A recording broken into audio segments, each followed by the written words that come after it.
Amados amigos, tengan ustedes muy buenas tardes una vez más. Damos gracias al Señor por esta preciosa bendición que nos concede para poder compartir su palabra, y está en el libro de Hechos capítulo 2, versículo 1 hasta el versículo 4.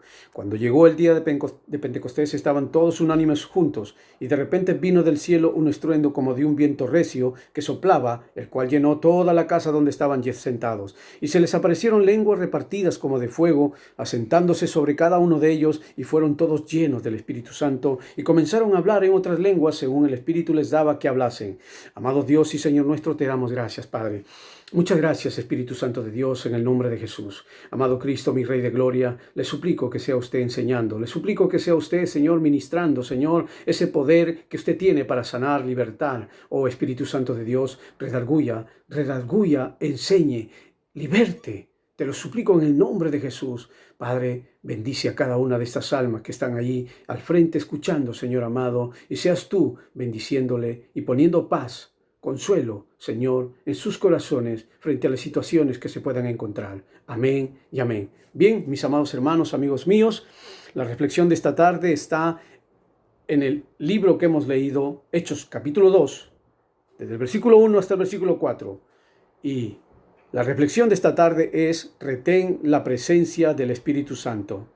Estamos en los tiempos finales, en la penúltima dispensación, que es la gracia de Dios. Hace más de 2000 años atrás, nuestro Señor Jesucristo, estando aquí en esta tierra, les dijo a sus discípulos: no os dejaré huérfanos. ¿Por qué? Porque Él subía arriba a la diestra del Padre. Él regresaba a su trono de gloria, pero también dijo que rogaría al Padre para que enviase a otro con las mismas características y con los mismos atributos, santos, puros, divinos y eternos. Y en Lucas capítulo 24, versículo 49, nuestro Señor Jesucristo también les dijo: y seréis investidos de poder. Es decir, les estaba hablando acerca de la presencia del Espíritu Santo en esta tierra y en la vida de aquel que en él creía. Estamos en tiempos en donde debemos perseverar en hacer dos cosas cada día: velar y examinar nuestras vidas, nuestros corazones. ¿Por qué? Porque ya el Señor Jesús también les dijo de que los escogidos también serían engañados. Velar para que estemos preparados en oír el sonido de la trompeta de Dios para ser arrebatados y estar con el Señor. Velar porque nadie sabe ni la hora ni el día en que vendrá nuestro Señor Jesucristo. Velad porque estamos en tiempos en donde hay huracanados vientos de doctrinas de demonios que tuercen, doblan y dan la espalda y a la palabra de Dios.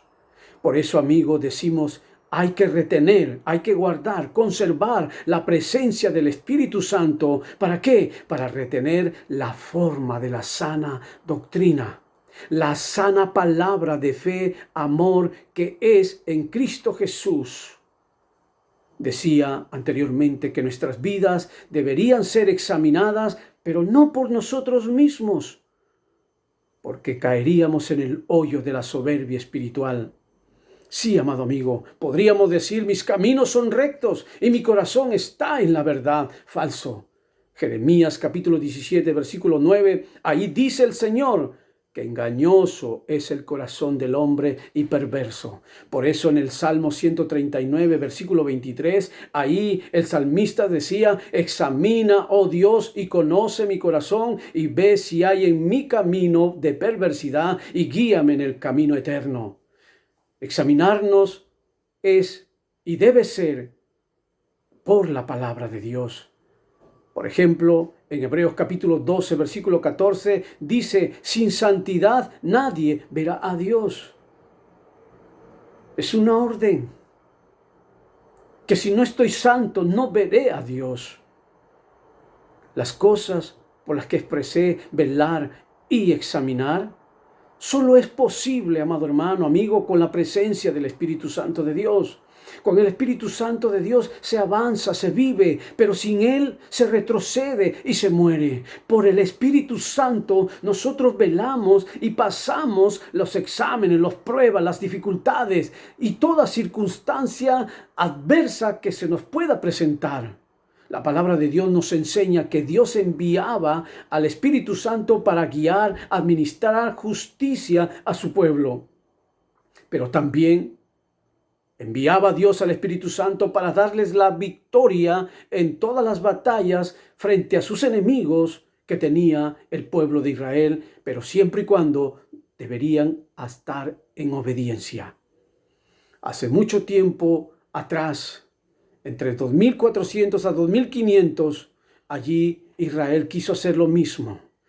Caminar en sus propios pensamientos, usar el ejército de una manera como ellos pensaban, pero Dios levantó a Zacarías y le dijo, no es con ejército, ni con fuerzas, sino con mi espíritu, dice Jehová de los ejércitos.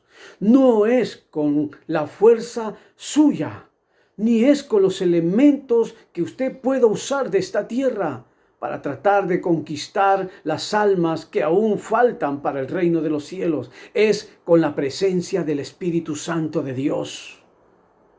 En el libro de Jueces, capítulo 13 al capítulo 16, Dios ahí nos habla de un joven que tuvo el privilegio de estar respaldado por el Espíritu Santo, de andar con Él.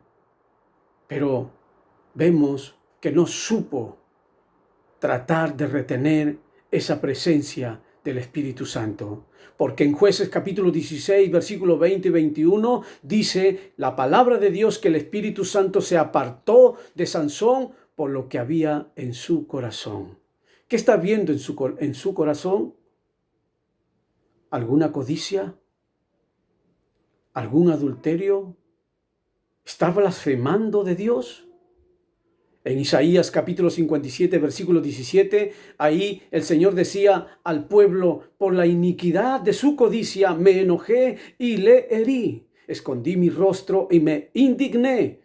Y él siguió rebelde por el camino de su corazón. Sí, hermanos, la codicia, la apatía y la indiferencia llegó a reinar en este joven, Sansón. Y esta misma codicia roba, mata y destruye ministerios, hogares, iglesias. Esto estaba sucediendo en Sansón.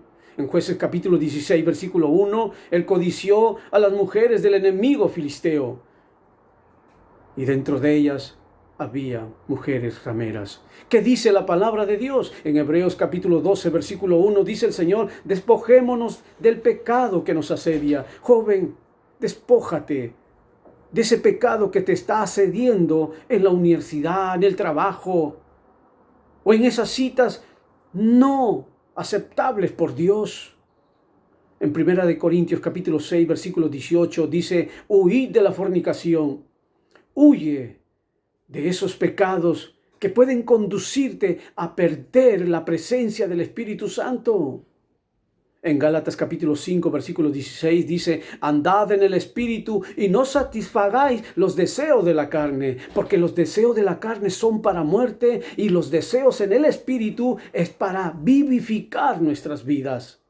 Pero ¿qué más dice Isaías 57, versículo 18? He visto sus caminos, yo le sanaré y le pastorearé y le consolaré. Qué hermoso es el Señor. Conforme Él se enoja, Él también está dispuesto a sanar. Qué hermoso es nuestro Dios Todopoderoso. Él está apto a escuchar y a dar la oportunidad de renovar los votos espirituales. Si usted perdió esos votos espirituales en donde usted adoraba, alababa, oraba, buscaba, ayunaba delante de la presencia de Dios y hoy no lo hace, pues déjeme decirle que el Señor dice en su palabra, he visto tus caminos, te voy a sanar, te voy a pastorear, te voy a consolar, pero eso sí, dice el Señor, búscame, pero con un corazón sincero, con un corazón arrepentido. Y esto se ve en Jueces capítulo 16, 28.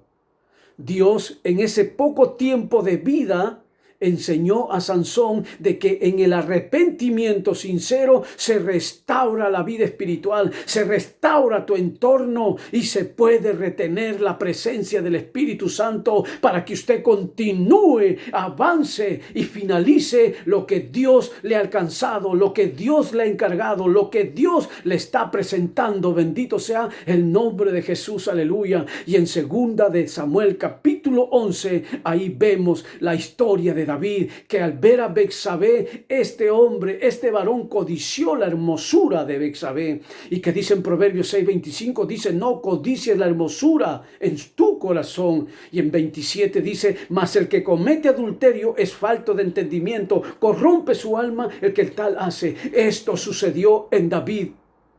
Obró su hombre natural corrompido, que planificó ocultar su pecado de adulterio, porque se acostó con Betsabé, pero también planificó la muerte de su esposo. ¿Sabes qué, amigo? Ante Dios, todos los hechos que ocurren en esta tierra, nada es escondido. Todo lo ve Dios. Por eso, en 2 de Samuel capítulo 12, versículo 1 y 13, David pensaba que nadie lo sabía, pero David es confrontado por el profeta de Dios, Natán, quien Dios le reveló lo que estaba haciendo David. Nosotros los hombres no podemos ver, pero Dios sí ve, y Él revela a cada uno de sus servidores. Y David, al verse confrontado con el pecado, él reconoció y confesó. Por eso en Salmo 51, versículo 11, ahí David escribe este salmo entendiendo que estando en pecado, lo primero que se pierde es la presencia del Espíritu Santo de Dios. Él sabía que por el Espíritu Santo de Dios, él era un guerrero valiente. Él sabía que por el Espíritu Santo de Dios, todas sus guerras eran victorias. ¿Qué estás pasando tú, amigo mío? ¿Estuviste en el camino, pero hoy no estás? Dios, por medio de este mensaje, te dice, vuelve, que no sea muy tarde. Así como Sansón, él reconoció su pecado y Dios le dio la oportunidad. O como David, si estás en adulterio o planificaste cosas para tratar de hacer tal o cual asesinato espiritual, no físico, pero sí un asesinato espiritual, en donde estás impidiendo que crezca o desarrolle un ministerio, un hombre de Dios, Dios está dispuesto a perdonarte en este día, en este momento. Amigo mío, retener la presencia de Dios es tener a Cristo, es tener su preciosa figura de Dios en tu vida, y podrás alcanzar la victoria que Dios quiere para ti y tu familia. Amigo, Dios te bendiga, Dios te guarde. Conmigo hasta otra oportunidad.